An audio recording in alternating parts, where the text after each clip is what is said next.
हो गया। भाई रघुनंदन इंतजार करेंगे। उदल शिव महल से बंगला पर नहीं आया। हे सुंदरी मोरंगवादी, आज से मैं किसी किला पर चढ़ाई करना छोड़ दिया अथवा किसी जंगल में शिकार खेलूं। कैसा लगा है? बार बार मैं तुमसे महल में मिलूंगा, बार बार तुमसे महल में मिलूंगा। तब तो महल का एक दर्जा मैं खुला छोड़ दूंगी आपके आने के लिए। अच्छी बात, तो मैं जाऊं?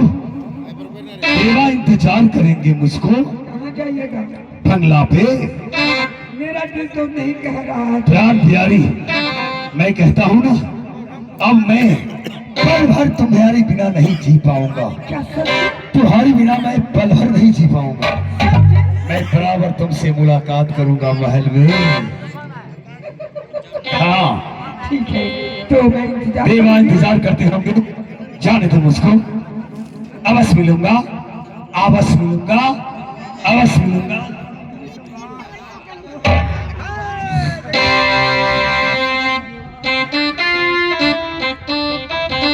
स्वामी जी कहे हैं महल का एक दरवाजा खुले रखना, तब तक मैं अपने महल में जाकर के आराम करती हूँ।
जब से मेरी डोली देश नैना से ए मोहब्बे की भाषा,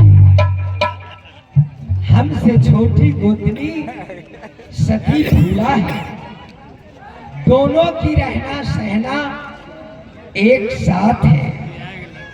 आज न जाने 8 रोज से आज मुझसे अच्छी से बात नहीं करती। जाने कौन सी बातें कि उसे हमसे बात न करती या हमसे मिलती है। मैं उससे जाकर उसे महल में आज खुद मिलूंगी।